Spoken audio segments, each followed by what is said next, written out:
Sekali lagi tepuk tangan untuk motivator nasional kita, Pak Andri Wongso. Luar biasa ya. Ya, jadi berikan kesempatan kepada Pak Andri untuk menyampaikan materinya. Setelah itu kita makan siang dan akan ada sesi tanya jawab. Silakan. Terima kasih. Tepuk tangan dulu buat Mr. Po. Yang saya muliakan Bante Utamo Mahatera, Pak Selamet, para rohaniwan yang hadir saya lihat di sana, para tokoh masyarakat dan seluruhnya para hadirin semuanya. Selamat pagi. Apa kabar? Luar biasa. Saya mau nulis dulu, ada pen besar? Ya. Kalau tadi Bante tidak boleh keras bicara, rohaniwan. Jadi saya sebagai motivator boleh sedikit lebih keras karena ini duniawi. Tapi berikan tepuk tangan dulu buat Bante. Tema hari ini adalah hidup sukses dengan Dhamma. Mau sukses buat saya, kalau mengambil poin dari ajaran Dhamma, wirya, semangat.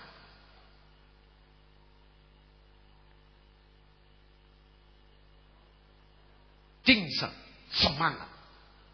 Tanpa semangat, tanpa motivasi, tanpa spirit, tidak ada namanya sukses. Maka 1 jam mendatang saya harap bapak-bapak dan ibu-ibu ikut larut. Mau sukses tanpa semangat, tanpa jingsen, pasti tidak bisa berhasil. Jadi kalau tepuk tangan dulu. Saya sudah lakukan puluhan tahun. Di HP, di telepon, di kantor, dimanapun. Apa kabar? Luar biasa. Luar biasa. Kenapa luar biasa? SDTT. Sekolah dasar tidak tamat. Hidup dari keluarga miskin. Tanpa semangat, tanpa motivasi, tidak ada hari ini. Maka ajaran Dhamma jelas, wirya. Semangat. Tanpa semangat tidak ada semua teori. Seperti Bante tadi bilang, tanpa bergerak, tanpa dinyatakan, tanpa dilakukan, nol. Maka saya juga mengharapkan dalam 1500 ini ada satu getaran, keluar biasaan. Jika saya tanya apa kabar, luar biasa, bukan luar biasa. Apa kabar? Baru 20%. Baru 20% benar. Saya pecah aja kelompok A, kelompok B. Kelompok Pak David sama kelompok yang mulia Bante. Nah, sekarang kelompok Pak David dulu. Apa kabar? Baru 40% tetap nggak pecah. Sudah keras. Dihina loh. Siapkan. Apa kabar? 1-0 menang. Jangan kalah. Sudah bagus kelompok B? Bante, dihina Bante. Sudah kalah masih menghina. Ini lah yang cengli ini. Saya mau dengar menang atau tidak? Apa kabar? Anda Semarang. Makin Semarang makin kecil. Tepuk tangan dulu. 1-1. Terakhir bareng. Apa kabar? Anda Indonesia. Semarang. Bante. Luar biasa. Tepuk tangan dulu semuanya. Ya.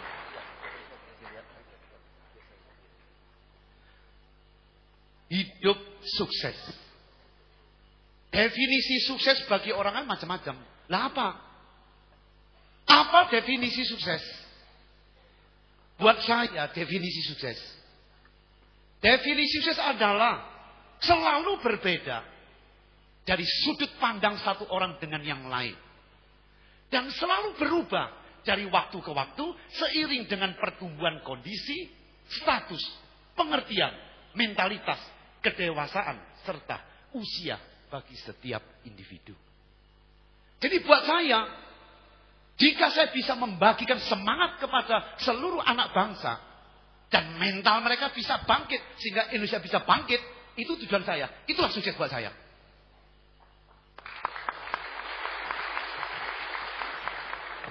Mungkin bagi orang lain, belum ketemu pacar.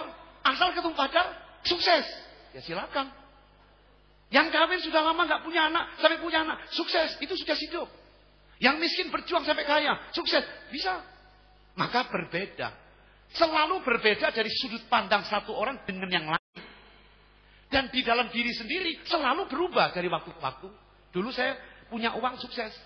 Punya mobil hijet sukses. Punya mobil BMW sukses. Punya Mercy sukses. Kalau udah semua naik terus. Kalau bisa dibagikan ke seluruh anak bangsa, bisa mentalnya kaya dan bangkit, itu sukses. Sehingga terus berubah untuk diri kita sendiri. Maka berangkat dari sini, Bapak dan Ibu, kembali ke masing-masing siapa Anda, kembalikan semua target dan arah sukses, definisi sukses.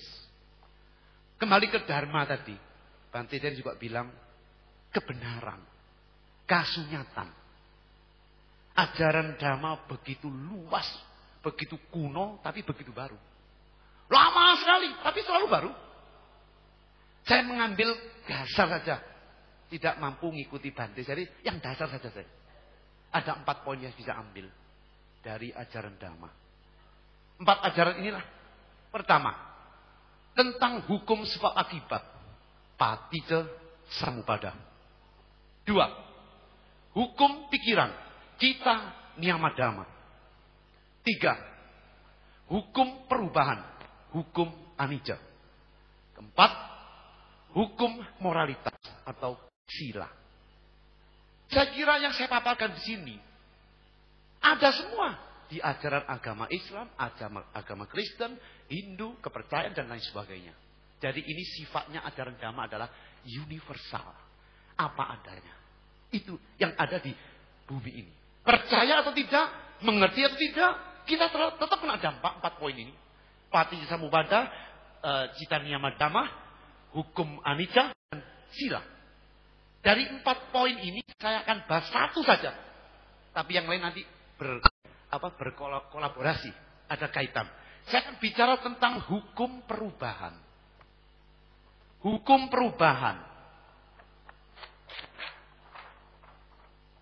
Di dalam bahasa Mandarin disebut tian. Perubahan. Hukum Dhamma, hukum alam. 5.000 tahun yang lalu sudah ditemukan. I Ching. Hukum perubahan. 5.000 tahun lalu sudah ada di bumi ini. Maka kalau kita sering dengar manajemen barat, change, di sini intinya. Maka hukum perubahan ini kapanpun. Seperti Sang Buddha mengatakan, aku lahir di dunia ini atau tidak, hukum itu tetap ada. Sudah. Maka pemaparan saya sebagai duniawi, ya pasti sudut pandang duniawi. Sudut pandang yang motivasi. Bagaimana mengupas tentang hukum perubahan ini? Karena kita selalu hidup dalam berubah terus berubah. Yang tidak berubah adalah berubah itu sendiri. Nah sekarang bagaimana menggambarkan satu perubahan, menggunakan kekuatan perubahan, kita bisa maju. Bagaimana kita menghadapi perubahan politik, perubahan hukum, perubahan ekonomi, perubahan kurs dolar, perubahan mental, perubahan sikap, itu berubah semua. Nah bagaimana menggunakan satu perubahan supaya kita bisa maju ke depan dengan sukses. Dan menghadapi perubahan kita sendiri bisa sukses. Saya kasih gambar, contoh, satu ilustrasi. Saya pakai, tolong, gambar ombak. Air ini selalu berubah. Bukan detik lagi. Tidak ada detik lagi, terus berubah.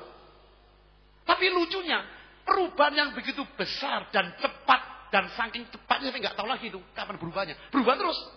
Tapi kenapa ada orang ini bisa menguasai ombak? Tolong diklik. Kenapa seorang peselancar bisa menguasai ombak yang besar, dia di tengah-tengah tetap jalan? Ini tidak mudah. Ini ilmu hidup. Jadi sering saya katakan, kalau mereka bisa di tengah-tengah tetap seperti itu, membutuhkan ilmu jauhan.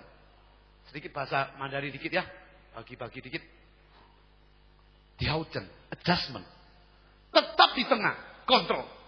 Supaya ombak yang gede tetap bisa mengatasi sampai ke target depan. Dan ini tidak mudah. Sama manusia hari ini. Bagaimana menghadapi perubahan tetap bisa sukses ke depan. Apapun perubahan di depan masih mantap. Kualitas manusia